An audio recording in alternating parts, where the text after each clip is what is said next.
The Iliad is one monster of a book. It's more than 600 pages long, and the crazy part was it used to be passed down through oral tradition, meaning it was someone's job to memorize the darn thing and regurgitate it into the willing ears of whoever was listening. On top of that, if I had to guess how many named characters were in it, I'd put the number somewhere between 200 and too many. Luckily for us, though, there's only a few characters we actually need to care about. On the Trojan side, those are Hector, Paris, and Helen. And on the Greek side, we've got Achilles, Patroclus, Odysseus, Agamemnon, boo, Menelaus, Diomedes, Ajax the Greater, and Ajax the Lesser, along with a few others. Now, back in the day, Troy was called Ilias, which is why the book is called the Iliad. Translated literally, it'd be called Troy's Story. You got a friend in me. Yeah.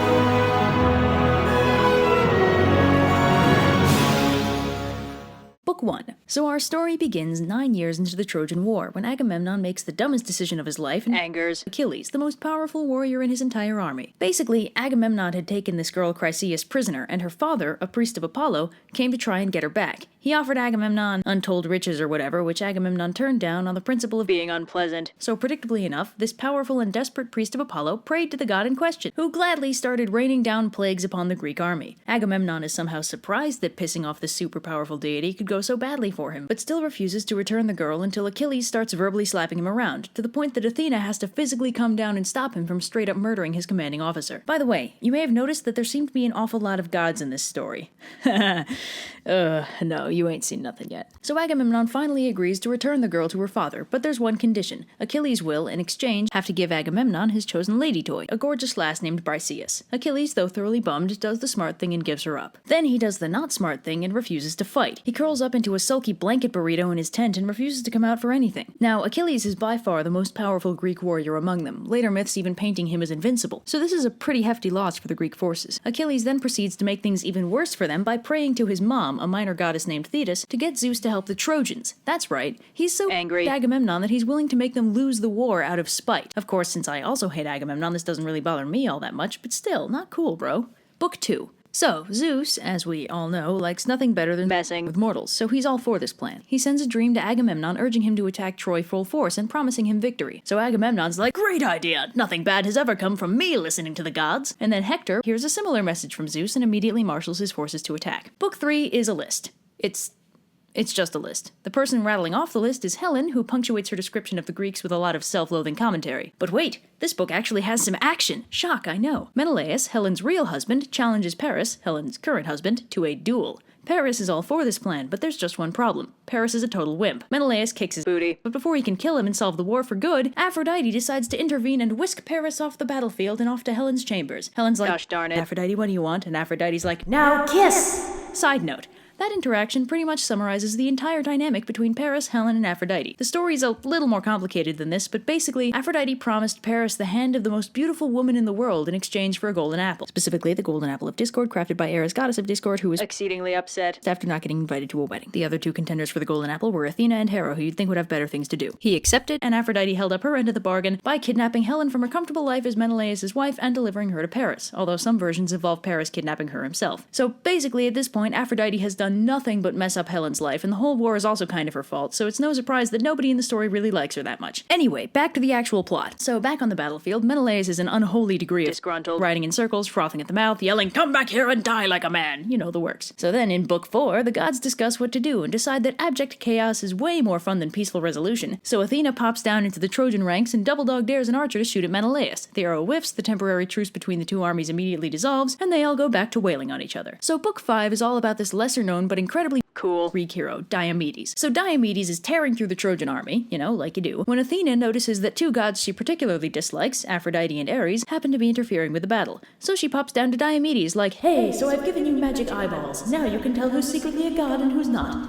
And let me be clear about this. Do not fight the gods. You will lose. Unless it's Aphrodite, then fight all you want. She's somewhere between marshmallow fluff and a baby chick in terms of battle prowess. So Diomedes acknowledges and continues to tear his way through the army, when suddenly he sees Aphrodite doing her thing and lifting one of her injured dudes off the battlefield. Diomedes is like, none of that, and chucks a spear through her wrist. So she's like, ow! I strenuously object. And drops the dude in question and zips back to Olympus, whining incessantly. Meanwhile, back at the front, Apollo grabs the dude Aphrodite was trying to save. His name is Aeneas, by the way. He's got his own book or something, I don't know. And Diomedes immediately tries to stab him. Apollo's like, step off, kid. Some of us gods are a little sturdier than Aphrodite. And Diomedes does the smart thing and backs off. And then Ares shows up. Yay! So Athena's like, Diomedes, why aren't you hitting him? And he's like, because you told me not to? And she's like, forget what I said, kid. You're the best around! And then Diomedes stabs Ares in the gut, which video game logic tells me must make him the new god of war. So Ares runs home to Zeus crying, and Zeus is like, man up, you gigantic disappointment. So now Ares hurts on the outside and the inside. Book 6 is pretty boring. Someone tells Hector to tell the women of Troy to pray to Athena to stop Diomedes from single-handedly killing every single one of them. So he does, and they do, but she doesn't, and he continues to be awesome. Book 7 is a little more interesting. Apollo's like, hey Athena, you know what would be cool? If your chosen hero didn't end the war in one day. That'd be cool, right? And Athena's like, you make an excellent point. Let's stop the war and make Hector fight someone. So they pause the war again. You know, I really don't think it should be that easy. And the various Greek heroes we actually care about hold an impromptu lottery to see who gets to fight Hector. Great Ajax, not to be confused with lesser Ajax, wins the lottery, and he and Hector duke it out until nightfall, at which point they both call it a day and go home. So book 8 is called The Tide of Battle Turns, and that's basically what happens. The Greeks start losing and the Trojans start winning. Now it's time for book 9. So Agamemnon's like, gosh darn it. It's almost like we're missing our strongest fighter and the gods are working against us. What do you know? So Agamemnon's like, I vote we run away. Who wants to run away? And Diomedes is like, you've got to be kidding me. You called us cowards and now you want us to cut and run? God, this guy is so cool. So Agamemnon's like, no.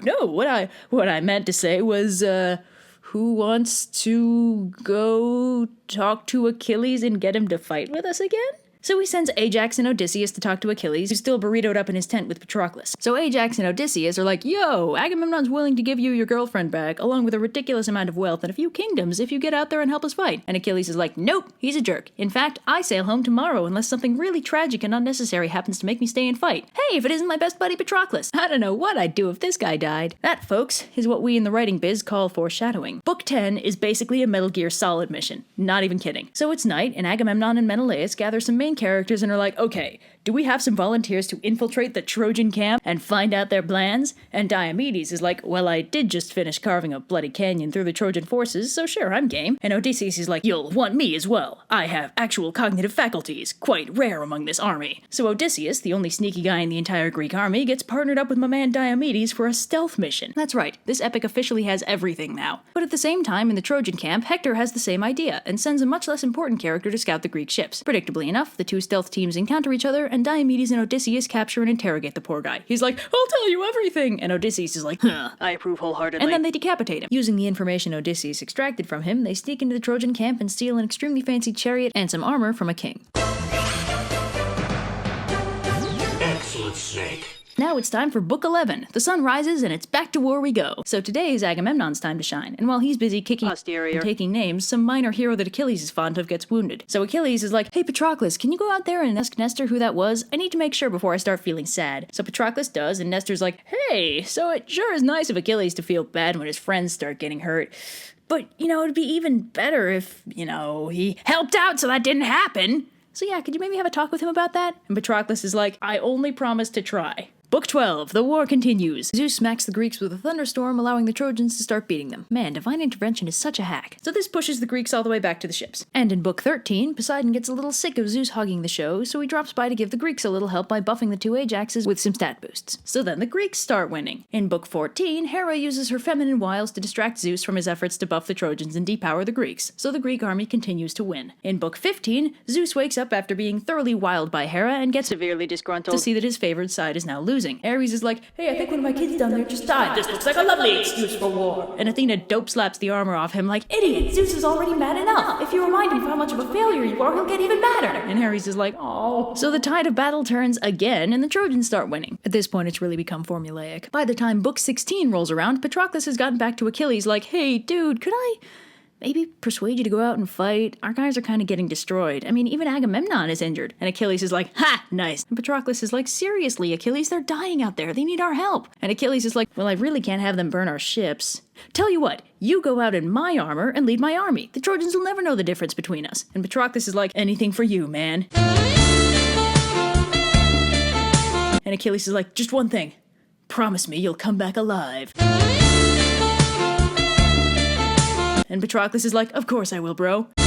And not 5 minutes later, Hector kills him.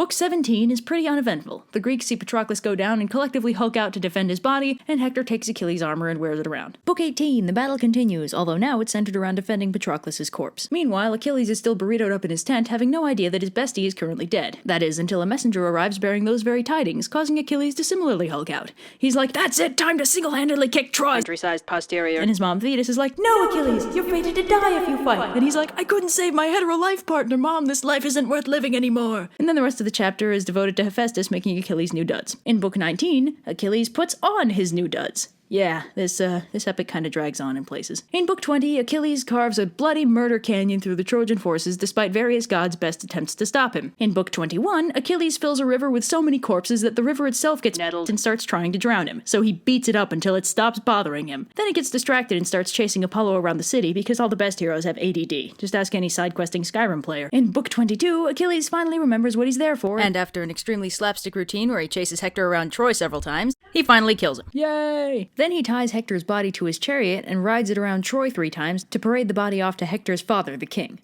Yay? And the rest of the book is, actually pretty boring. The Greeks hold Patroclus' funeral, during which they basically just play a lot of party games. And then, at some point after the Iliad cuts off, but before they officially sack Troy, Achilles gets shot in the heel by Paris and dies.